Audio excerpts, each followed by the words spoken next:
The Council of Tides chose their guests with great care, and today's gathering was meant to symbolize peace, curiosity, and the hopeful exchange of knowledge. Yet even as the shimmering transport skiff approached the crescent shore, many of the native Thalrian watched with rippling unease. The visitor was human, and humans, in every Thalrian educational text, were labeled with the same gentle warning: dense, determined, and disastrously sturdy. The crescent shore was the pride of their moon, an endless beach of soft gravity sand, light as drifting mist, glowing faintly under the star-cluster sky. It was a sanctuary where even the smallest footstep created only ephemeral ripples, fading like breath on a crystal mirror.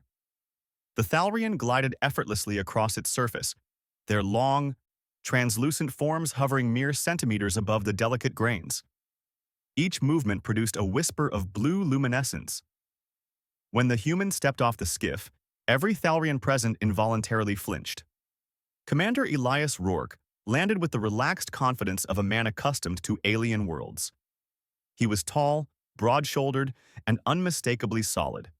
Every line of him defined by Terran bone and muscle, a living monument to survival under one full gravity. His boots hit the soft gravity sand, and the beach roared. The ground beneath him sank violently, compressing with a force the delicate terrain had not experienced in its thousand-year existence. A shockwave rippled outward in a perfect circle, tossing several astonished Thalrian into the air like petals in a hurricane. When the dust cleared, Elias was standing in the center of an enormous crater, 10 meters across and nearly a meter deep. There was a long, trembling silence. Elias slowly lifted one hand. "My bad." The Thalrian floated backward in pure horror. High Titarus Vale's fronds jittered with panic. "Your density, your mass is astronomical. You have carved a wound into the sanctified shore." "It's just a footprint," Elias said, though even he had to admit it was more like the aftermath of a meteor strike. "Humans are notorious for catastrophic physicality," whispered one observer. "I heard they can survive falling off cliffs. I heard their bones can stop metal projectiles. I heard they drink boiling liquids for fun." Elias rubbed the back of his neck. "Listen, where I come from, people say I walk quietly." The beach groaned again as he took a step. Another crater formed, slightly smaller than the first. A few of the Thalrian emitted noises that resembled faint, shimmering screams. The human froze. "Okay," he said. "New rule. I don't move unless someone tells me exactly where." The Thalrian huddled, discussing strategy in rapid, crystalline tones. After a moment, the Titarus floated forward, a trembling but dignified leader. "We invited you as an act of interstellar goodwill," she said. "It is traditional for all guests to participate in the shore walk ceremony, but clearly, you cannot touch the ground without catastrophic geological consequences."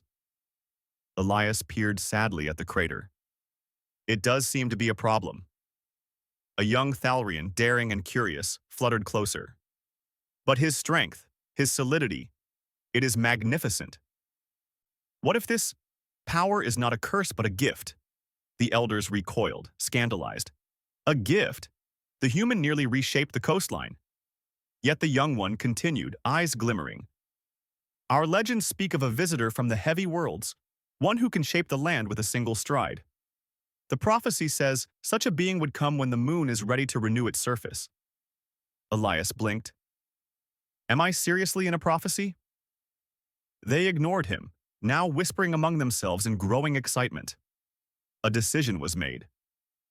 "Human Elias Rourke," declared Titarus Vale, "we request your cooperation in a sacred geological renewal ritual.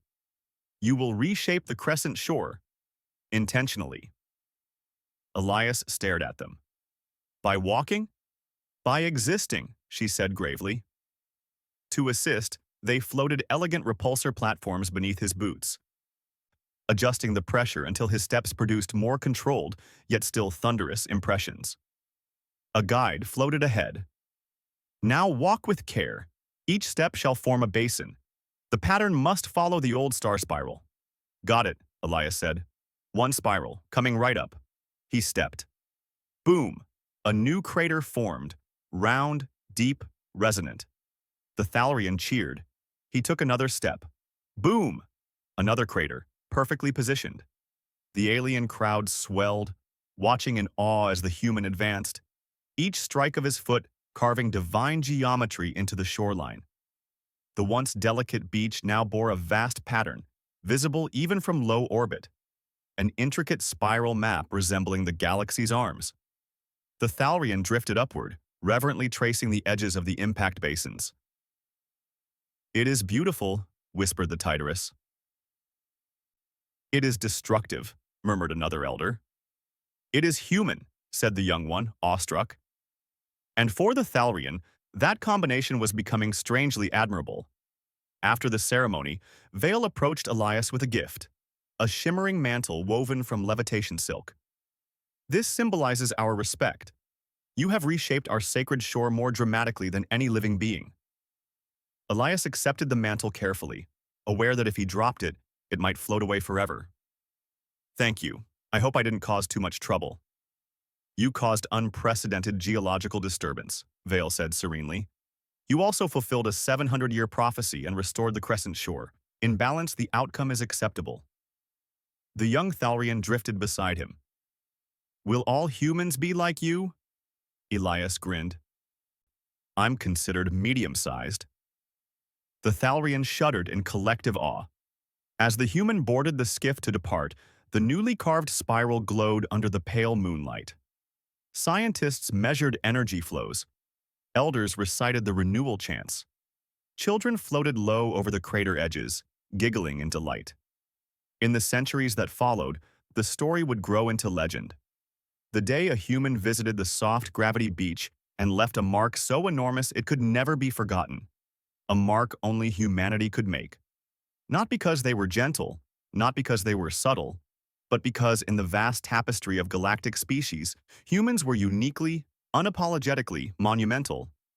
They changed worlds simply by walking, and the crescent shore remembered his footsteps forever.